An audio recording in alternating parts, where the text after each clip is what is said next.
The needle slipped through Marlowe Webb's thumb for the third time that morning, and she did not even flinch as blood welled up and stained the ivory silk she had been working on for 6 straight days.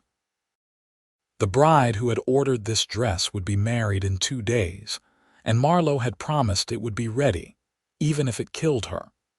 She wiped the blood on her already stained apron, squinted in the dim lamplight of her tiny shop, and pushed the needle through the delicate fabric once more.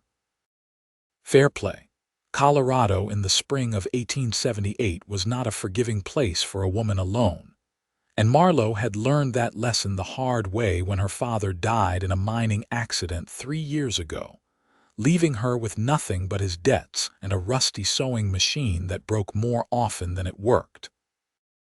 She had turned their small cabin into a seamstress shop, taking in whatever work she could find, mending torn shirts for miners, hemming dresses for the few respectable women in town, and occasionally, if she was lucky, creating something beautiful like this wedding dress that was slowly becoming as much a part of her blood as her own skin. The sun had not yet risen when she finally set down her needle and flexed her aching fingers.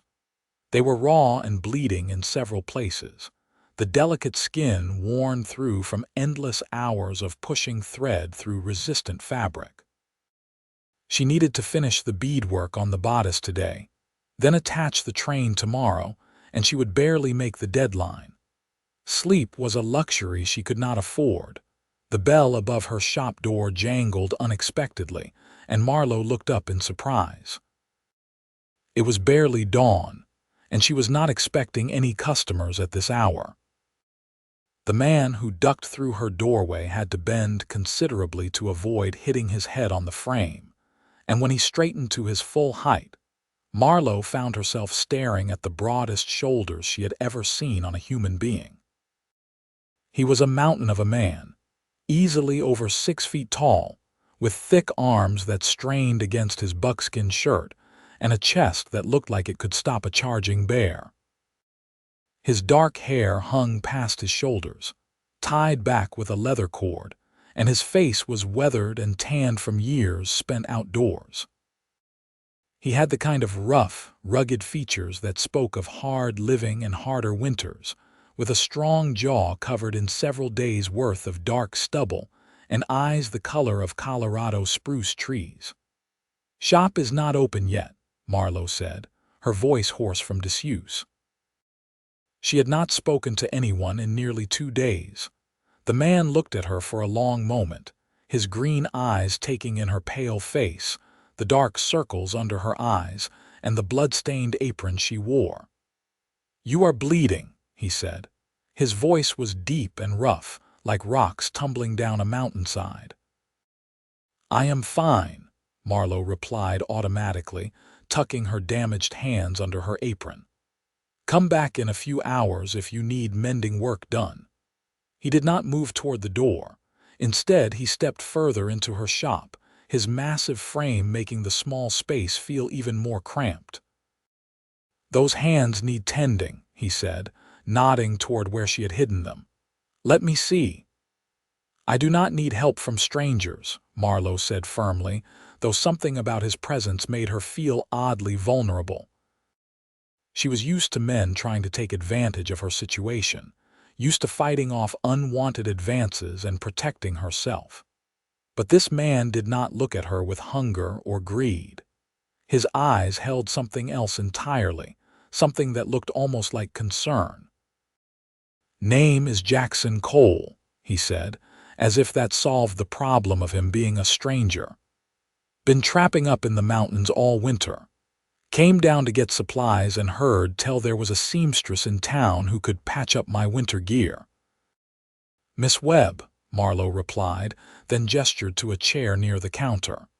"Leave whatever needs mending and come back in a week. I am very busy right now." Jackson Cole did not sit. Instead, he moved closer to where she stood, and Marlowe caught the scent of pine smoke and leather and something wild that made her think of open spaces and clean air. "A week is fine for my gear," he said. "But those hands cannot wait. When did you last sleep?" The question was so unexpected that Marlowe found herself answering honestly. 2 days ago, maybe 3, I lose track. Something shifted in Jackson's expression, a tightening around his eyes that might have been anger or might have been something else. That is not sustainable, he said quietly. You are going to hurt yourself worse than you already have. I have a dress to finish, Marlowe said, gesturing to the ivory silk draped over her work table. The bride needs it in 2 days, and I gave my word. And what good is your word if you collapse from exhaustion or get an infection in those wounds? Jackson countered. He moved to her work table and picked up one of her spare rags, then went to the small basin where she kept water for cleaning. He dampened the rag and returned to her side. Let me see your hands. Marlowe wanted to refuse, wanted to send this strange mountain man away and get back to her work, but something in his steady gaze made her hesitate. There was a gentleness in his eyes that seemed at odds with his rough exterior, and she found herself slowly pulling her hands from beneath her apron. The sight of them made Jackson's jaw tighten. Her fingers were raw and bleeding, the skin rubbed away in several places from the constant friction of needle and thread. Some of the wounds looked infected, red and angry around the edges. How long have they been like this? He asked, his voice carefully controlled. A few days, Marlowe admitted. It happens sometimes when I have a big project. They will heal once I am finished. They will get worse if you do not tend them, Jackson said. He took her right hand in his much larger one, his calloused fingers surprisingly gentle as he examined the damage. His hands were enormous, scarred and weathered from years of hard work, but his touch was as light as a feather as he carefully cleaned the blood from her skin. Marlowe watched him work, mesmerized by the contrast between his rough appearance and his tender care. No one had touched her with such gentleness since her father died. No one had cared whether she was hurting or tired or working herself to death. She had become so accustomed to bearing her burdens alone that she had forgotten what it felt like to let someone else help carry the weight. You need salve on these, Jackson said, finishing with her right hand and moving to her left, and bandages, and about 3 days of rest. I cannot rest, Marlowe protested weakly. The dress will still be there after you sleep for a few hours, Jackson interrupted. You are no good to anyone if you work yourself into the grave. You do not understand, Marlowe said, frustration creeping into her voice. That bride is the daughter of the richest man in town. If I do not deliver her dress on time, if it is not perfect, she will tell everyone that I am unreliable. I will lose what little business I have. I cannot afford that. Jackson looked up from her hands, his green eyes meeting hers with an intensity that made her breath catch. And what happens when you push yourself too hard and cannot work at all? What happens when these get infected and you lose the use of your fingers? What then? The practical truth of his words hit her like cold water. She had been so focused on meeting this deadline, on pleasing this one important customer, that she had not thought about the long-term consequences of destroying her hands. Without her ability to sew, she had nothing. She would lose everything. I do not have salve, she admitted quietly. Or bandages. I spent my last money on thread for the dress. Something dark flickered across Jackson's face, but he did not comment on her poverty. Instead, he finished cleaning her hands and said, I will get what you need. Do you have any whiskey? Marlowe shook her head. No. Coffee. A little, not much. Jackson stood, his full height once again dominating the small space. Make yourself some coffee and drink it. Eat something if you have food. I will be back shortly. He moved toward the door, then paused and looked back at her. Do not touch that dress until I return. Your hands need to rest. Before Marlowe could protest, he was gone, the door closing behind him with a soft jangle of the bell. She stood in the sudden silence of her shop, staring at her cleaned but still damaged hands, and wondered what had just happened. Mountain men did not come down from their isolated camps to care for the wounds of seamstresses they had never met. Strangers did not show such tender concern for her well-being. Nothing about Jackson Cole made sense, and yet Marlowe found herself doing exactly as he had instructed, moving to her small stove to heat water for coffee. She had half a loaf of bread that was only slightly stale and a small piece of cheese she had been saving. It was not much, but she ate it slowly, savoring each bite. She could not remember the last time she had eaten a proper meal. When she was deep in a project, food seemed to lose all importance, just another distraction from the work that needed doing. Jackson returned less than 30 minutes later, carrying a canvas bag that he set on her counter. "Found the doctor just opening his office," he explained, pulling out a tin of salve, clean bandages, and a small bottle of laudanum. "He said the laudanum will help with the pain and let you sleep." "I cannot afford all that," Marlowe protested, eyeing the supplies with a mixture of longing and despair. "Already paid for," Jackson said dismissively. "Now sit down and let me bandage those hands properly. Why are you doing this?" Marlowe asked, the question bursting out of her before she could stop it. "You do not know me. Why do you care?" Jackson was quiet for a moment, opening the tin of salve and scooping some onto his fingers. "Had a sister once," he said finally, his voice rough with old pain. "She worked herself to death trying to keep our family fed after our parents died. I was too young to stop her, too young to make her rest. By the time I was old enough to help, she was gone." He took Marlowe's right hand again, his touch achingly gentle as he applied the salve to her wounds. "I see you standing here, bleeding over your work, refusing to stop, and I see her. I could not help her, but I can help you." The raw honesty in his words made Marlowe's throat tighten. "I am sorry about your sister," she said softly. "Me too," Jackson replied. He worked in silence for several minutes, carefully covering each wound with salve before wrapping her hands in clean bandages. His movements were practiced and sure, and Marlowe wondered how many injuries he had tended over his years alone in the mountains. When he finished, her hands looked like white mittens, the bandages thick enough to force her fingers into a slight curve. "I cannot sew like this," Marlowe said, flexing her bandaged hands experimentally. "That is the idea," Jackson replied. "Those hands need at least 12 hours of rest. Longer would be better, but I know you will not give them longer." He pulled out the bottle of laudanum and measured a careful dose into a spoon. "Take this. It will help you sleep." Marlowe hesitated, looking from the medicine to the ivory dress still draped over her work table. "I do not have 12 hours to spare." "You do not have 12 hours not to spare," Jackson countered. "Drink this, sleep for a few hours, and when you wake up, your hands will hurt less and you will work twice as efficiently. You will make up the lost time." The logic was sound, even if Marlowe's panic did not want to accept it.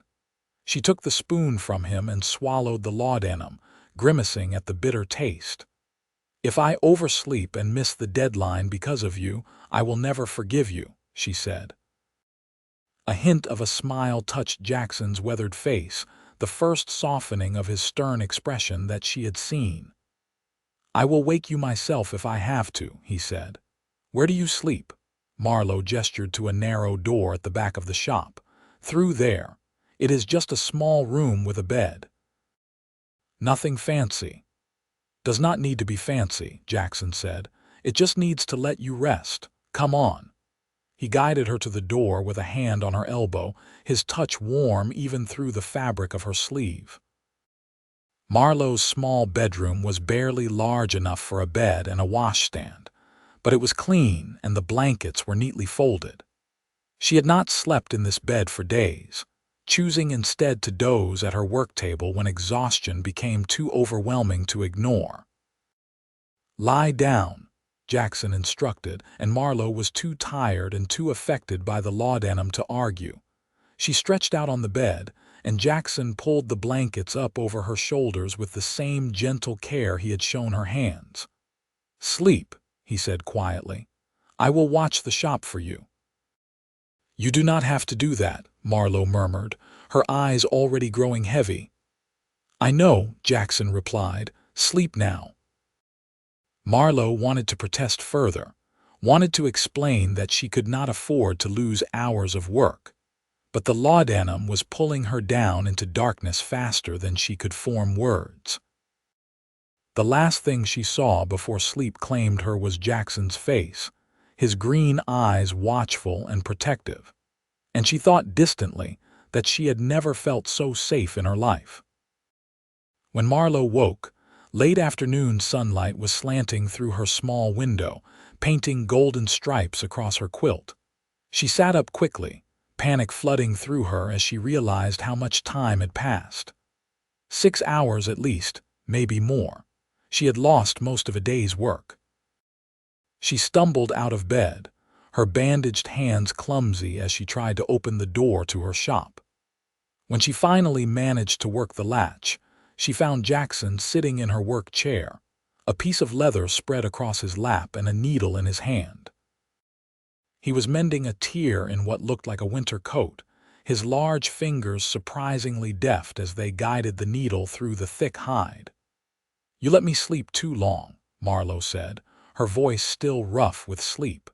Jackson looked up and set aside his mending.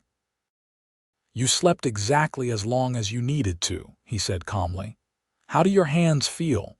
Marlowe flexed her fingers experimentally beneath the bandages. They still hurt, but the sharp, burning pain had dulled to a manageable ache. "Better," she admitted reluctantly. "Good," Jackson said. He stood and moved to where he had apparently made more coffee. He poured her a cup and handed it to her. "Drink this. Then I will change your bandages and you can get back to work." "You stayed here the whole time?" Marlowe asked, accepting the coffee gratefully. "Someone had to watch the shop," Jackson said with a shrug of his massive shoulders. "You had 2 customers come by. I told them you were finishing an important commission and would be available in a few days. One left a shirt to be mended. The other said she would come back." Marlowe sipped her coffee and studied the mountain man, who had somehow inserted himself into her life over the course of a single morning. He looked utterly out of place in her tiny shop, too large and too wild for the civilized space, and yet he had spent his afternoon watching over her business as if it were his own. "Why are you really doing this?" she asked again. "The truth about your sister explains some of it, but not all of it." Jackson was quiet for a long moment, his green eyes studying her face as if trying to memorize every detail. "Because when I walked in here this morning and saw you bleeding over your work, saw how alone you were, how hard you were fighting just to survive, something in me recognized something in you," he said finally. "I have been alone in those mountains for 10 years, ever since my sister died. I told myself I preferred it that way, that I did not need anyone or anything except my traps and my solitude. But seeing you today reminded me that being alone and being lonely are not the same thing, and I have been lying to myself for a decade." The raw vulnerability in his words stole Marlowe's breath. She had built walls around herself after her father died, convinced herself that she was better off alone, that needing no one meant no one could disappoint her. But Jackson was right. Being alone was not the same as being lonely, and Marlowe had been desperately lonely for 3 years without ever admitting it. "I do not even know you," Marlowe said softly, but the protest sounded weak even to her own ears. "Then get to know me," Jackson replied simply. He moved closer, his presence filling her small shop with warmth and certainty. "Let me help you finish that dress. Let me make sure you eat and rest and do not work yourself to death. And when the dress is done and delivered, Let me take you to dinner and tell you about the mountains and the life I have lived up there. Let me get to know you too." "I cannot afford to pay you," Marlowe warned. "I am not asking for payment," Jackson said. "I am asking for a chance." Marlowe looked into his eyes and saw sincerity there, and something else that made her heart race in a way it had not raced in years. She thought about how gently he had cleaned and bandaged her wounds, how carefully he had watched over her while she slept, how patiently he had waited for her to wake. She thought about the loneliness that had become so constant she barely noticed it anymore, and the way it had lifted just slightly in the presence of this unexpected mountain man. "All right," she said finally, "but I need to get back to work. That dress will not finish itself." Jackson's stern face softened into something that might have been relief. "Let me change those bandages first," he said. "Then you can work for a few hours, but when dark comes, you eat a proper meal and sleep in your bed for the whole night." "Deal, deal," Marlowe agreed. Jackson unwrapped her hands with the same gentle care he had shown earlier, and Marlowe watched his face as he examined her wounds. They did look better already, less angry and inflamed, the edges beginning to heal. He applied fresh salve and wrapped them again, but this time the bandages were thinner, allowing her more flexibility in her fingers. "Try to be gentle with them," he instructed. "If they start bleeding again, stop and rest." "I will," Marlowe promised. She moved to her work table and picked up the ivory dress, examining her progress with fresh eyes. The bodice was nearly complete, just a few more hours of beadwork needed. Then the train, which would take most of tomorrow if she worked steadily. It would be close, but she could make the deadline. Jackson settled back into the chair he had claimed, returning to his own mending. They worked in companionable silence for several hours, the only sounds the whisper of needle through fabric and the occasional crackle from the stove. Marlowe found herself acutely aware of Jackson's presence. The way he seemed to fill the space without overwhelming it, the quiet steadiness that radiated from him like heat from a fire. As the afternoon faded into evening, Jackson set aside his mending and stood. "I am going to get us some food," he announced. "What do you like?" "I like food that I can afford," Marlowe replied dryly. "Which is not much these days." "Let me worry about that," Jackson said. "Just tell me what sounds good, anything hot," Marlowe admitted. "I cannot remember the last time I had a hot meal that was not just coffee and stale bread." Something dark flickered across Jackson's face again, that same flash of anger or sorrow that had appeared when he learned she had been working for days without proper rest or food. "I will be back soon," he said. "Rest your hands while I am gone." After he left, Marlowe set down her needle and flexed her bandaged fingers. They ached, but it was a manageable pain, nothing like the sharp agony of this morning. She looked around her small shop, seeing it through fresh eyes. It was shabby and cramped, the furniture old and worn, but it was hers. She had built this business from nothing, had survived alone in a town that did not make things easy for women without protection or resources. She had every reason to be proud of what she had accomplished. But she was also exhausted, worn down to the bone by the constant struggle to survive. Jackson was right about that. She could not keep pushing herself this hard. Eventually, something would break, and if it was her hands or her health, she would lose everything anyway. Jackson returned with 2 plates piled high with roast beef, potatoes, and vegetables from the boarding house down the street. The smell alone made Marlowe's mouth water. They ate at her work table, and Marlowe could not remember the last time food had tasted so good. She ate until she was uncomfortably full, until her stomach ached from the unaccustomed abundance. "Better?" Jackson asked, watching her with those steady green eyes. "Much better," Marlowe admitted. "Thank you." "You do not need to thank me," Jackson said. "Everyone deserves to eat properly." Not everyone in this town would agree with you, Marlowe said quietly. Some people think that because I am a woman alone, I deserve whatever hardship comes my way. They think I should have remarried after my father died, should have found some man to take care of me instead of trying to make my own way. Those people are fools, Jackson said bluntly. There is nothing wrong with standing on your own feet. But there is also nothing wrong with accepting help when you need it. I am not used to needing help, Marlowe confessed. I am not used to anyone offering it. Get used to it, Jackson said, his voice soft but firm, because I am not going anywhere until I know you are all right. Marlowe looked at him across her work table. This massive mountain man who had appeared in her life like some kind of guardian angel, and felt something shift in her chest. She had been alone for so long, had armored herself against disappointment and heartbreak.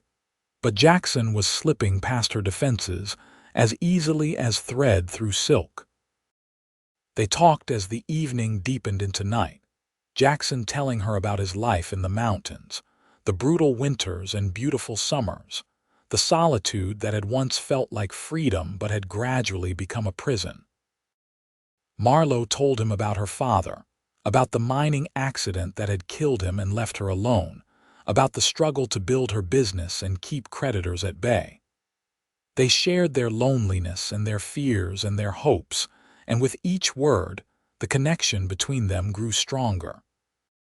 When full dark had fallen and Marlowe's eyes were beginning to droop with exhaustion again, Jackson finally stood. "You need to sleep," he said. "A full night this time in your bed." "Where will you sleep?" Marlowe asked, suddenly aware that she did not want him to leave. "I have a camp outside of town," Jackson said. "I will go there tonight and come back in the morning to check on you." Disappointment flooded through Marlowe, sharp and unexpected. "You do not have to do that," she said. "You could sleep here. There is a chair and I have extra blankets." Jackson looked at her for a long moment, something intense and unreadable in his eyes. "That would not be proper," he said finally. "People already talk. If word got out that I spent the night in your shop, it would damage your reputation." "My reputation is already damaged," Marlowe said bluntly. "I am a woman alone, running a business, refusing to remarry. The respectable ladies in this town already look down on me. One more scandal will not make much difference." "It might make a difference to your customers," Jackson pointed out. "To that bride who needs her dress in 2 days." He was right, and Marlowe knew it, but the thought of being alone again after the comfort of his company all day felt unbearable. "Come back early tomorrow?" she asked, hating how needy she sounded. "At first light," Jackson promised.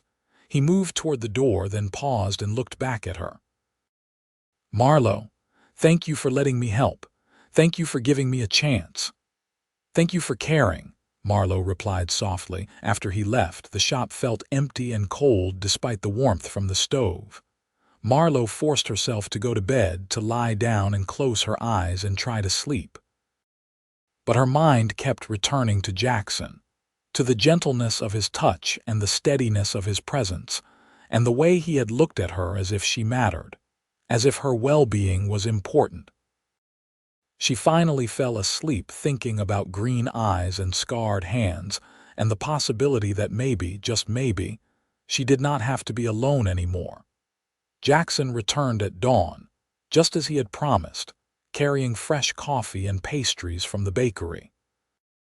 Marlowe was already awake, her hands freshly bandaged with supplies he had left behind, working on the beadwork for the dress bodice. She looked up when he entered, and the smile that lit her face made something warm and fierce bloom in Jackson's chest. "You are early," she said. "I am exactly on time," Jackson replied. "I said first light." They fell into an easy rhythm, working side by side through the morning. Jackson proved surprisingly helpful, threading needles for Marlowe when her bandaged hands made it difficult, holding sections of fabric taut while she sewed, fetching water and coffee, and anything else she needed. He was patient and attentive, anticipating her needs before she had to ask, and Marlowe found herself wondering how she had ever managed without him. By early afternoon, the bodice was complete, every bead perfectly placed, every stitch precise and even. Marlowe held it up to examine her work, and even exhausted and still hurting, she felt a surge of pride. It was beautiful, perhaps the most beautiful thing she had ever created. "That is incredible," Jackson said, his deep voice full of genuine admiration. "That bride is going to be the most beautiful woman at her wedding."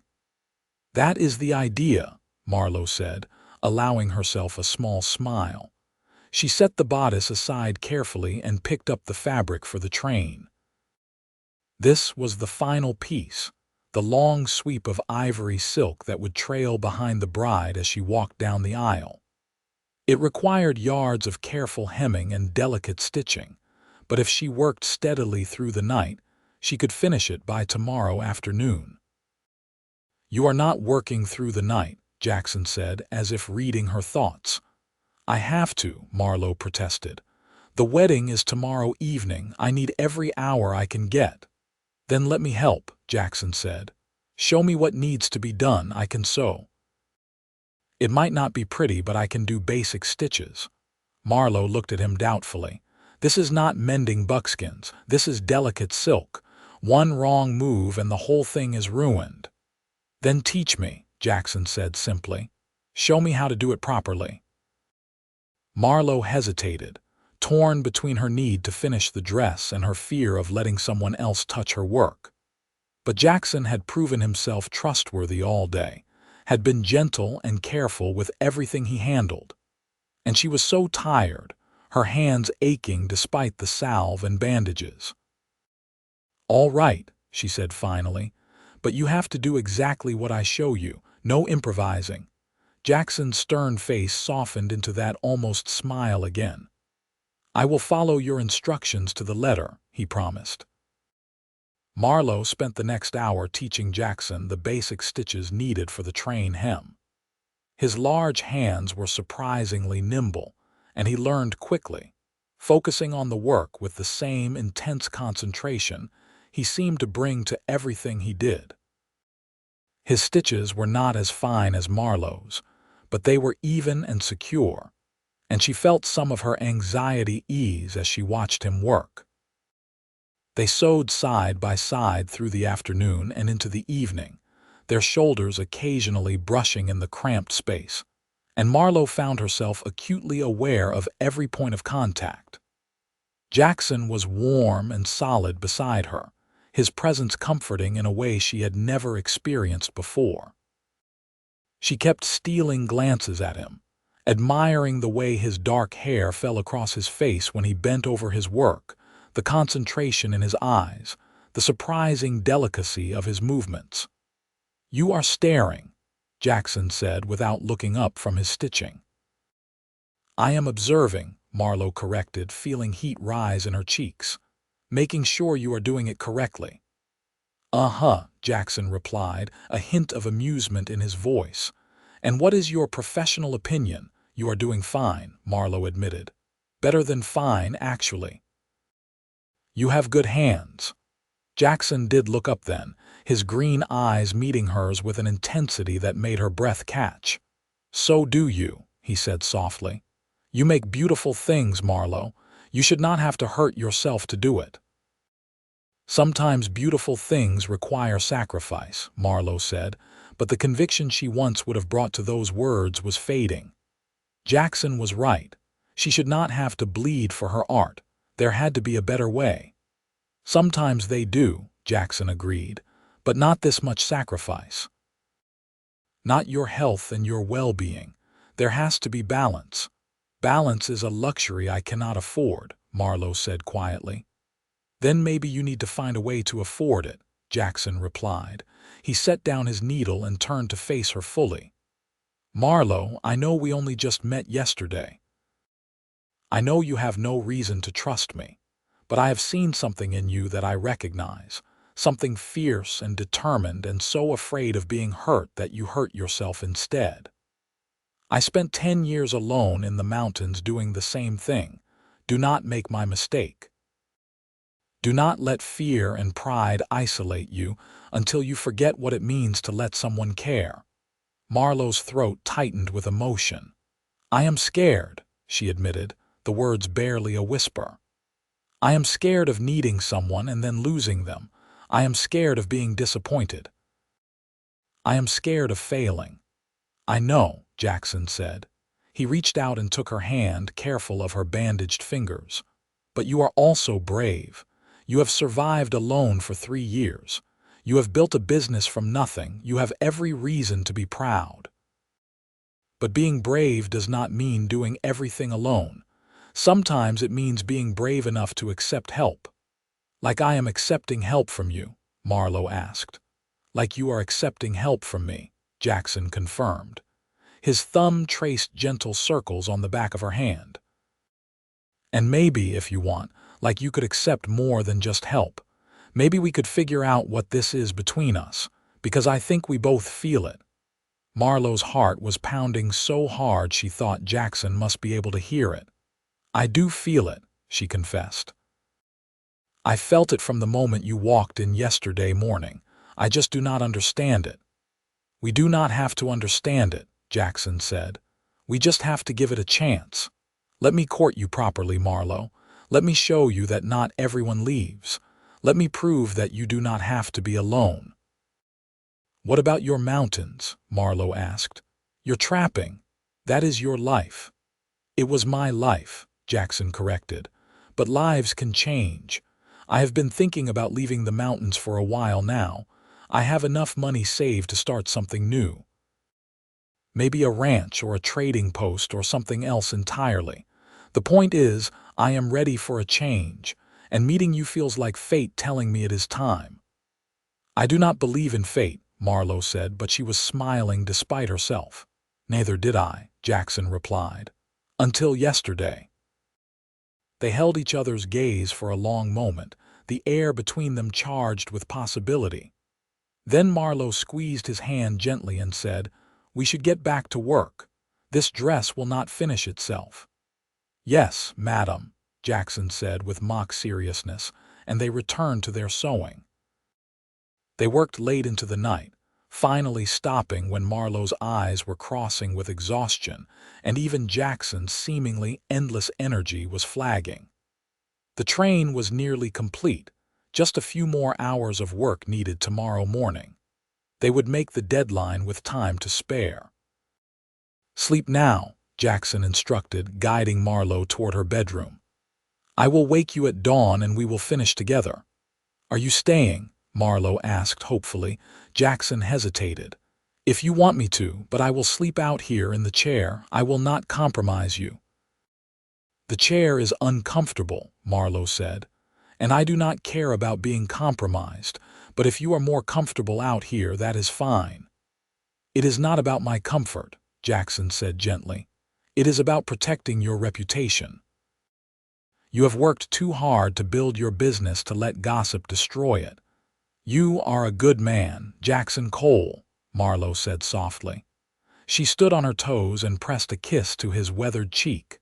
Thank you for everything. She went to bed before she could see his reaction, but she heard the sharp intake of his breath and smiled to herself as she closed the bedroom door. Let him think about that while he tried to sleep in her uncomfortable chair. Marlowe woke before dawn, roused by the sound of movement in her shop. She dressed quickly and emerged to find Jackson already awake, fresh coffee brewing and the wedding dress spread out on her work table. He looked rumpled and tired, his hair falling loose from its leather tie, and Marlowe thought he was the most handsome man she had ever seen. Morning, he said, looking up as she entered. I hope you do not mind. I wanted to get an early start. I do not mind at all, Marlowe said. She accepted the coffee he handed her and moved to examine the dress. In the pale pre-dawn light, it looked ethereal, almost magical. Just a few more hours of work, and it would be complete. They finished the train together as the sun rose over Fairplay, their needles moving in comfortable synchronization. When Marlowe finally tied off the last stitch and cut the thread, she sat back with a sigh of relief and exhaustion. It was done. The dress was finished and it was perfect. "You did it," Jackson said, pride evident in his voice. "It is the most beautiful dress I have ever seen." "We did it," Marlowe corrected. "I could not have finished without your help." "Yes, you could have," Jackson said. "But I am glad you did not have to." The bride arrived that afternoon with her mother and sisters in tow, all of them chattering excitedly. Marlowe helped her into the dress in the small bedroom, adjusting the fit and making sure every detail was perfect. When the bride looked at herself in the mirror, tears filled her eyes. "It is perfect," she breathed. "Oh, Miss Webb, it is absolutely perfect. I will be the most beautiful bride in Colorado." "You will be beautiful because of who you are," Marlowe said diplomatically. "The dress just helps show it." The bride's mother paid Marlowe in full, even adding a generous tip and promising to recommend her services to all her friends. As they left, the bride carrying her precious dress carefully wrapped in muslin, Marlowe felt a weight lift from her shoulders. She had done it. She had met the deadline, created something beautiful, and earned enough to keep her business running for another few months. When she turned back to her shop, Jackson was watching her with an expression of such tenderness that it made her chest ache. "You should be proud," he said. "I am," Marlowe replied, "but I am also exhausted, and my hands hurt, and I am starving." Jackson laughed, a deep, rich sound that Marlowe had not heard from him before. "Then let me take you to dinner like I promised. A real dinner at the nicest restaurant in town. You have earned it." Marlowe looked down at her stained work dress and her bandaged hands. "I am not exactly dressed for a nice restaurant." "You look perfect to me," Jackson said, "but if you want to change, I can wait." Marlowe did change, putting on her best dress, a simple blue cotton that brought out the color of her eyes. She brushed her hair until it shone and pinned it up carefully. When she emerged from her bedroom, Jackson's eyes widened appreciably. "Beautiful," he said simply. They walked to the restaurant together through the warm spring evening, and Marlowe felt lighter than she had in years. People stared as they passed, whispering behind their hands about the seamstress and the mountain man. But for once, Marlowe did not care what they thought. Let them talk. She had found something precious, something worth fighting for, and she was not going to let fear or gossip steal it away. The restaurant was indeed nice, with white tablecloths and candles on every table. The waiter looked skeptical when they entered, clearly not used to serving rough mountain men. But Jackson's money was as good as anyone else's, and they were seated near a window overlooking the street. They ordered steak and potatoes and vegetables, and Marlowe ate until she thought she might burst. Jackson told her more about his life in the mountains, about the long winters when snow piled higher than a man's head, about the brief, beautiful summers when wildflowers carpeted the meadows and deer came down from the high country. Marlowe told him about growing up in Fairplay, about her mother who had died when she was young, about learning to sew from her grandmother and discovering she had a talent for it. "What do you want?" Jackson asked as they finished their meal. "Not what you think you should want or what you need to survive. What do you truly want for your life?" Marlowe thought about the question carefully. "I want to feel safe," she said finally. "I want to stop living in constant fear of losing everything. I want to create beautiful things without destroying myself in the process. And I want someone to share it all with. Someone who sees me as more than just a convenience or a burden. Someone who cares." "You have that," Jackson said quietly. "If you want it, if you will have me." Marlowe's breath caught. "We have known each other for 2 days." "I know," Jackson said.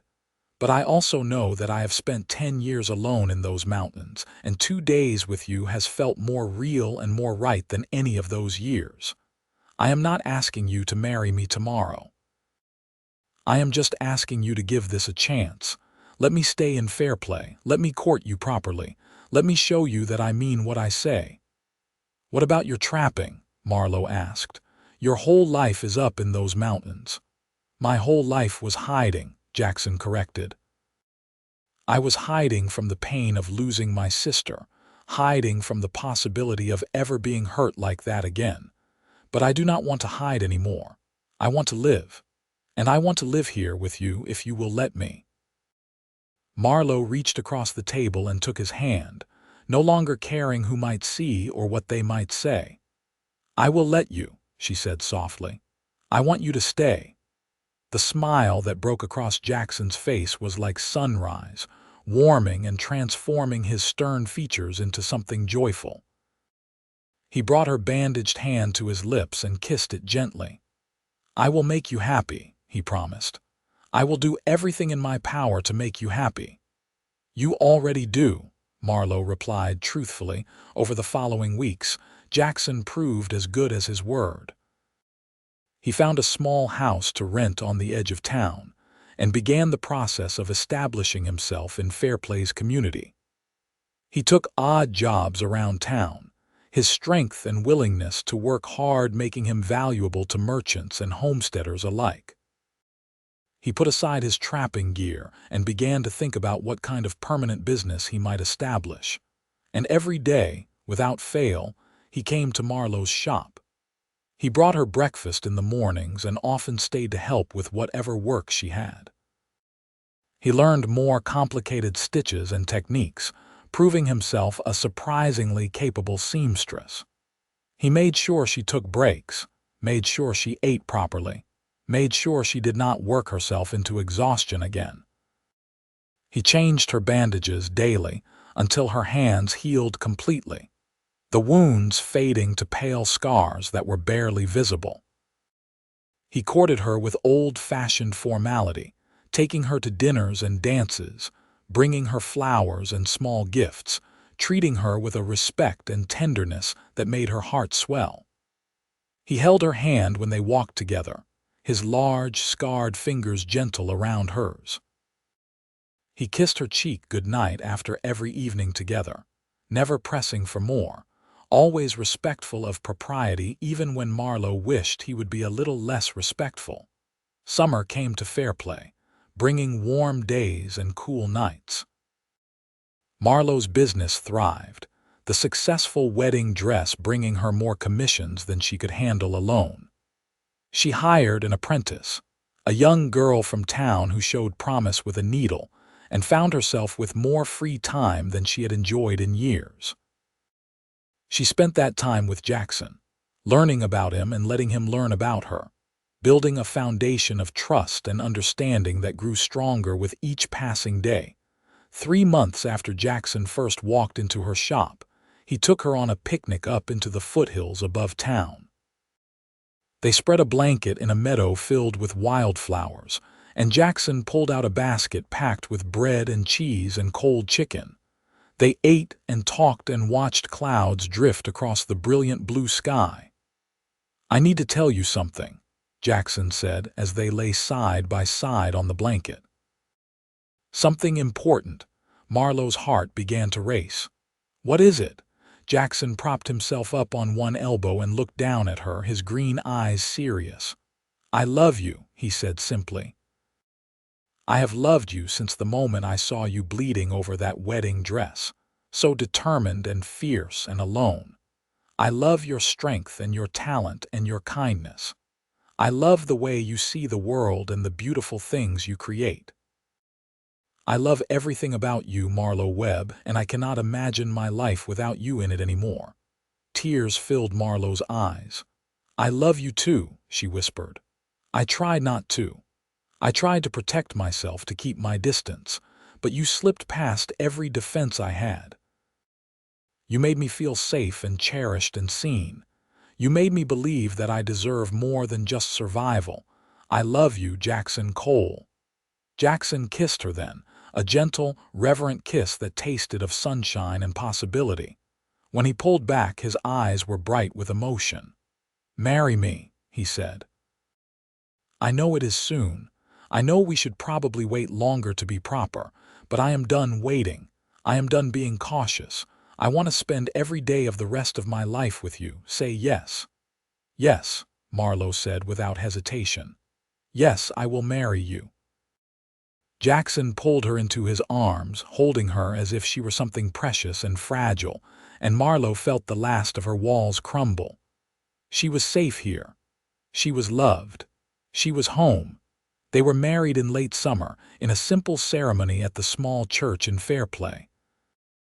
Marlowe wore a dress she made herself, pale blue silk with delicate embroidery at the collar and cuffs, and she carried wildflowers that Jackson had picked that morning from the meadow where he proposed.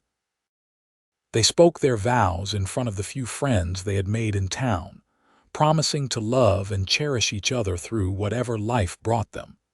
Jackson bought a piece of land just outside of town with the money he had saved from his trapping years, and together they built a life. He established a trading post that served miners and travelers, his knowledge of the mountains and their resources making him invaluable to those passing through.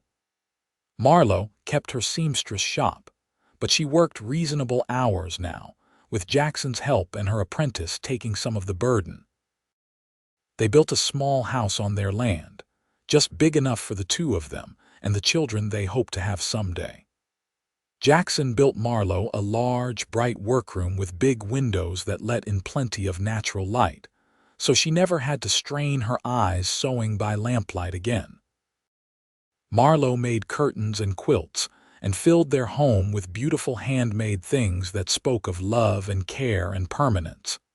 In the evenings, they sat on their porch and watched the sun set over the mountains, Jackson's arm around Marlowe's shoulders, her head resting against his broad chest. They talked about their days and their dreams and the future they were building together.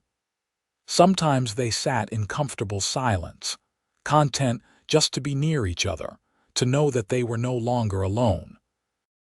The first winter of their marriage was hard, with heavy snows that isolated them for days at a time. But Jackson knew how to survive mountain winters, and their house was well stocked with food and firewood. They spent those long, cold nights curled together by the fire, reading or sewing or simply talking.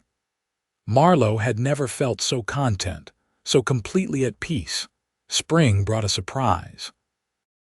Marlowe realized she was pregnant in early April, and when she told Jackson, he swept her up in his arms with a joy that brought tears to both their eyes.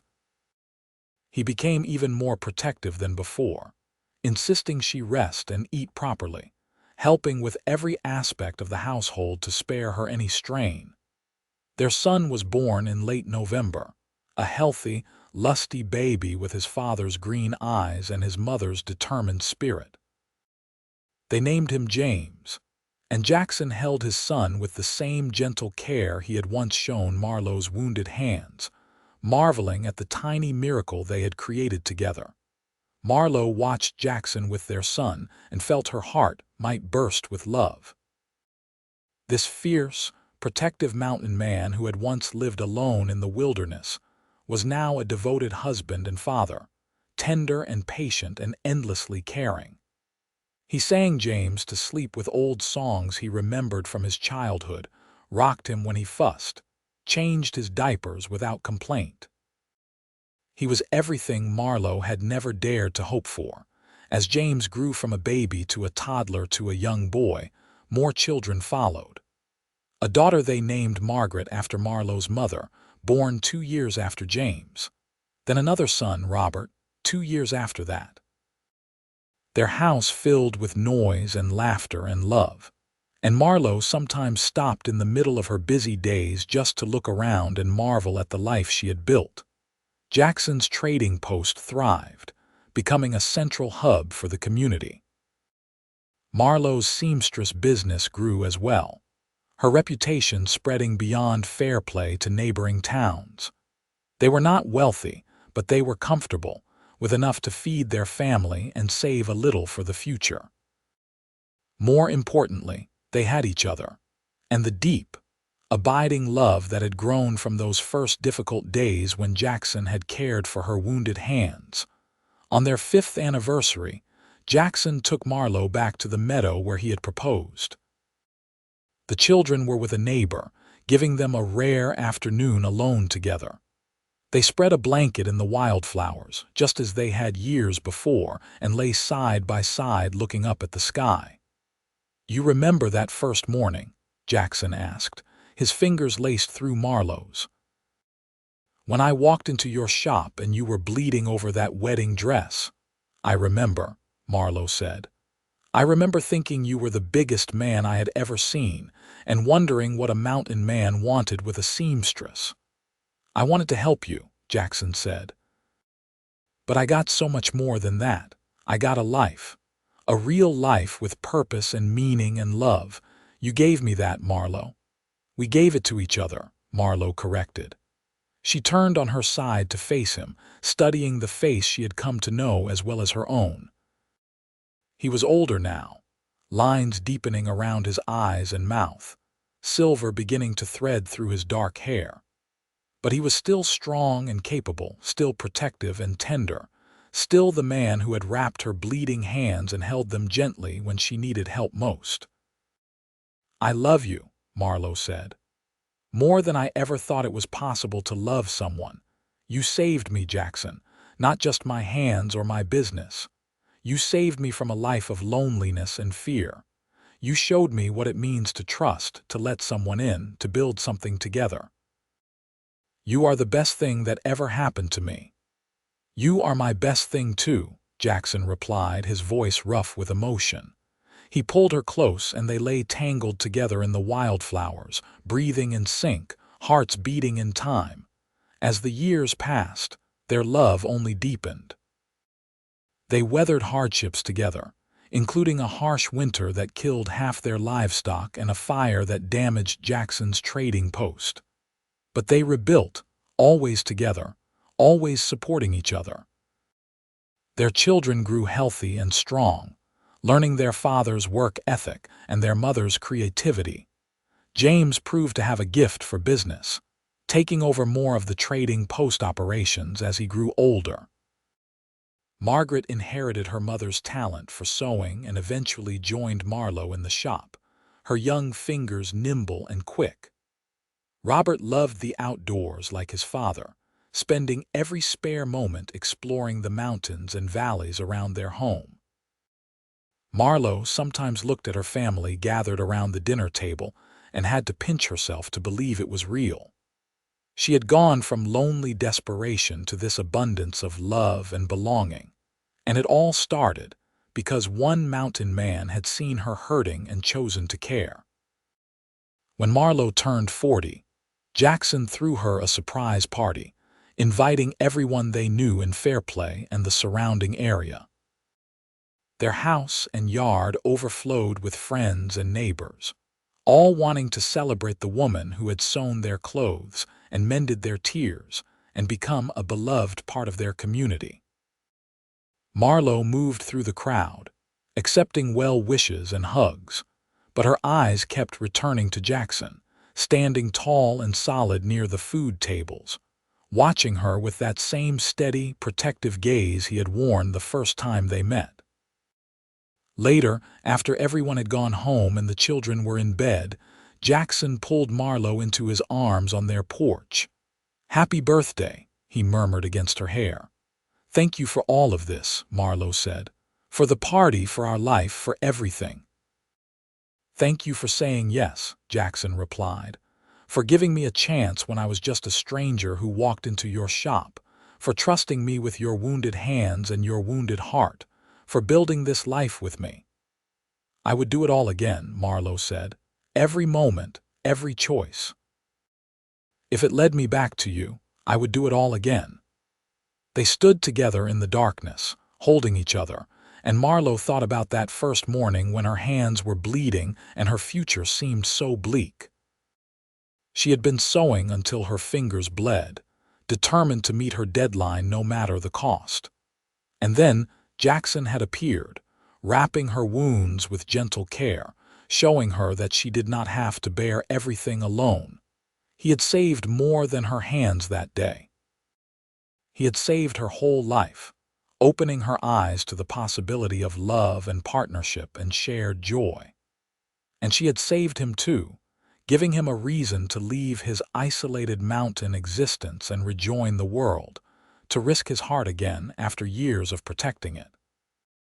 They had healed each other, these two lonely souls who had found each other against all odds. And in healing each other, they had built something beautiful and strong and lasting. As they stood on their porch looking out at the mountains silhouetted against the stars, Marlowe knew with absolute certainty that she was exactly where she belonged. She was home, wrapped in the arms of the man who had shown her what it meant to be truly loved, truly seen, truly valued. Her hands, once raw and bleeding from endless work, were now scarred but strong, capable of creating beauty without destroying herself in the process. Jackson kissed the top of her head, and Marlowe smiled against his chest. This was her happily ever after, hard-won and precious, built on trust and tenderness, and two people brave enough to risk everything for love. The years continued to unfold with the steady rhythm of a life well lived. Their children grew and eventually started families of their own, giving Marlowe and Jackson grandchildren to spoil and adore. James married a practical young woman from town and took over the trading post entirely, expanding it into a successful general store. Margaret opened her own seamstress shop in the next town over, her reputation for beautiful work rivaling her mother's. Robert became a surveyor, using his love of the mountains to map new territories for settlers and mining companies. Marlowe and Jackson grew older together, their hair turning silver, their bodies moving more slowly. But their love never diminished. If anything, it grew richer and deeper, aged like fine wine. They still held hands when they walked together. Jackson still brought Marlowe coffee every morning. Marlowe still mended Jackson's shirts with careful, precise stitches, even though her eyes were not as sharp as they once were.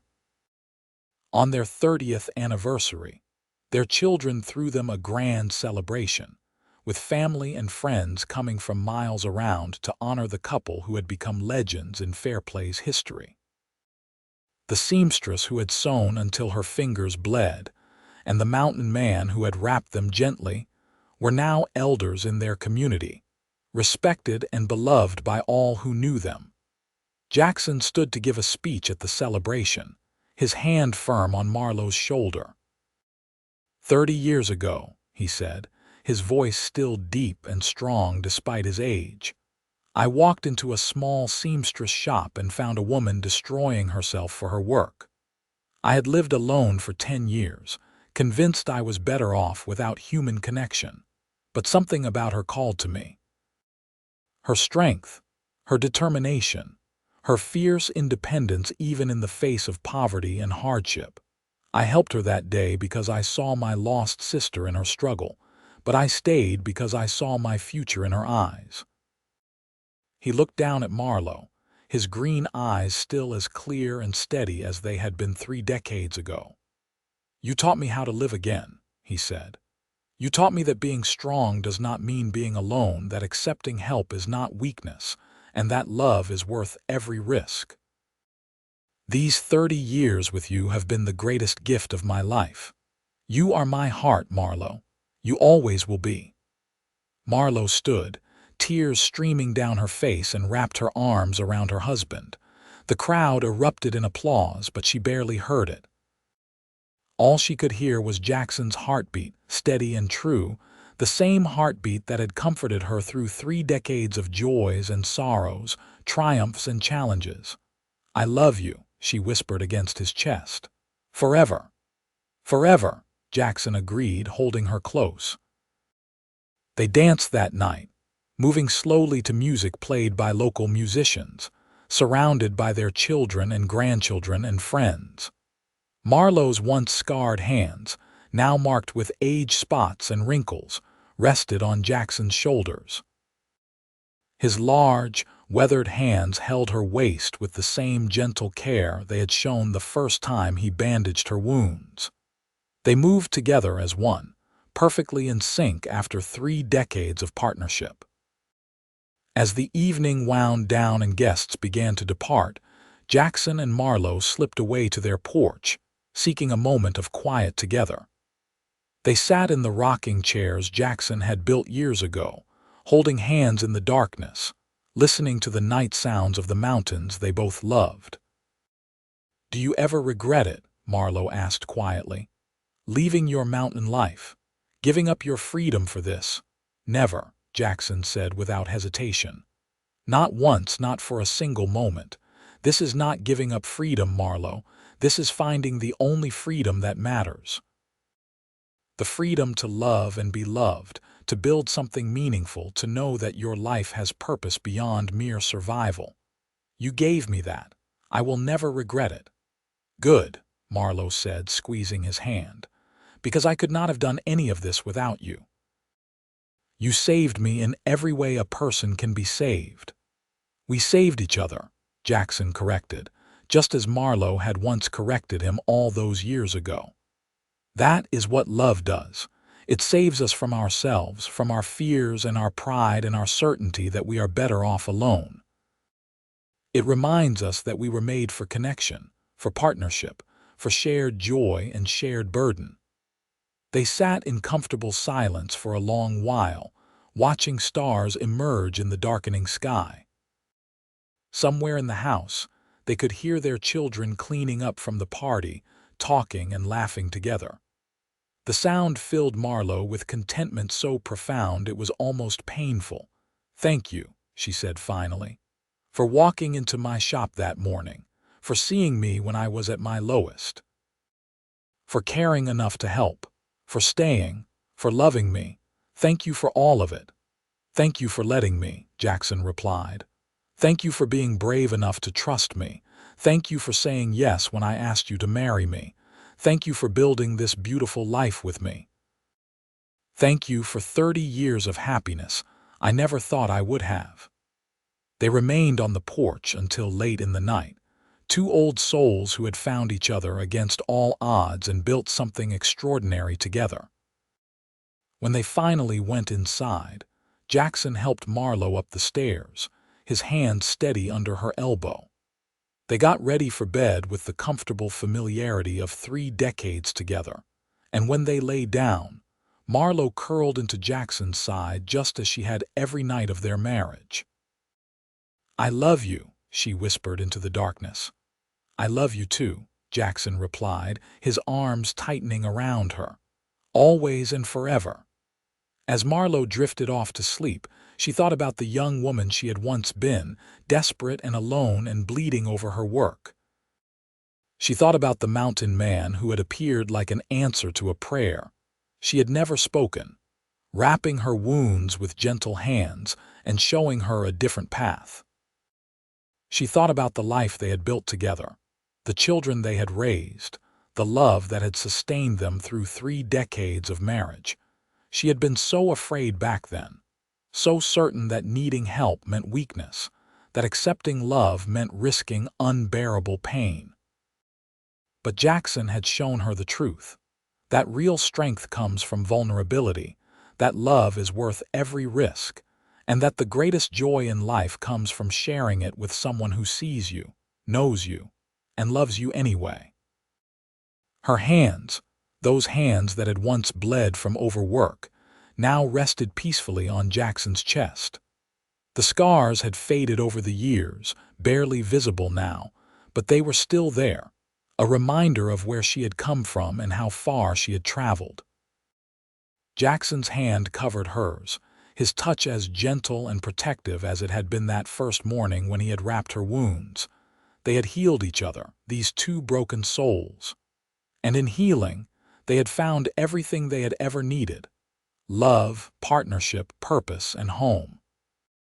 It was a simple story in many ways, the seamstress and the mountain man, but it was theirs, and it was precious beyond measure. Marlowe fell asleep smiling, surrounded by love, knowing that when morning came, Jackson would be there beside her, just as he had been every morning for 30 years. And she would wake to coffee and gentle conversation, and another day of the beautiful life they had built together. It was more than she had ever dared to dream, this happiness.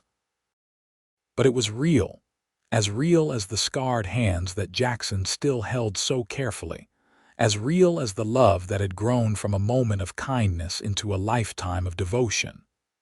She had sewn until her fingers bled, working herself to exhaustion in her determination to survive alone. And Jackson had wrapped those bleeding hands and held them gently, showing her that she did not have to be alone anymore. From that single act of compassion had bloomed everything good in her life: love, family, purpose, joy. It had taken courage to accept his help that first day, courage to let him into her heart, courage to build a life together despite all the uncertainties. But it had been worth it. Every risk, every vulnerable moment, every leap of faith. As she surrendered to sleep in her husband's arms, Marlowe knew with absolute certainty that she would make the same choices all over again. The bleeding fingers, the exhaustion, the fear, all of it had led her to this moment, to this man, to this life. And she would not trade it for anything in the world. Jackson listened to Marlowe's breathing even out as she fell asleep, and he tightened his arms around her slightly, careful not to wake her. 30 years, and he still marveled at his good fortune every single day. He had walked into that shop expecting to find someone to mend his winter gear, and he had found his whole future instead. He thought about the man he had been back then, isolated and bitter, hiding from life in the mountains. He had told himself he preferred solitude, but it had been a lie. He had been running from pain, from the fear of ever losing someone he loved again the way he had lost his sister. And then he had seen Marlowe, bleeding and alone and so fierce in her determination, and something in him had recognized something in her. They had both been hiding, both been afraid, both been convinced that isolation was safer than connection. But they had found the courage to try anyway, to risk their carefully protected hearts for the possibility of something more. And that courage had been rewarded beyond their wildest dreams. Jackson pressed a kiss to Marlowe's silver hair and closed his own eyes. Tomorrow they would wake and have coffee together and go about their day, surrounded by family and friends and the community they had helped build. It would be an ordinary day, unremarkable in most ways, but it would be precious because they would face it together. That was the real miracle, Jackson thought as he drifted toward sleep. Not the grand gestures or the dramatic moments, but the everyday choice to love and be loved, to show up for each other day after day, year after year. The choice to wrap each other's wounds, literal and figurative, with gentle care. The choice to build a life together one small moment at a time, until those moments added up to something extraordinary. He had wrapped Marlowe's bleeding hands that first morning, and she had wrapped his bleeding heart with her trust and her love. They had healed each other, and in healing they had found home. It was the simplest and most profound truth of his life. That love, real love, the kind that lasts and grows and sustains, begins with gentle hands and an open heart. Jackson fell asleep holding his wife, grateful beyond words for the life they had built, for every year and every day and every moment they had shared. Tomorrow would bring new joys and new challenges, as every tomorrow did. But they would face it together, hand in hand, heart to heart, just as they had faced every day for 30 years. And that, Jackson thought as sleep finally claimed him, was all that mattered. They had each other. They had their family. They had their love. Everything else was just details. The seamstress who had sewn until her fingers bled, and the mountain man who had wrapped them, gently slept peacefully in each other's arms, surrounded by the life they had built together. It was a happy ending, hard-won and true, the kind that could only come from two people brave enough to risk everything for love and gentle enough to handle each other's hearts with care. Outside, the Colorado mountains stood silent and eternal under the stars, bearing witness to yet another day in the long, beautiful story of Marlowe and Jackson Cole. And somewhere in the darkness, the wind whispered through the pines, carrying their love story into the future, a testament to the power of compassion, courage, and the healing touch of gentle hands on wounded hearts.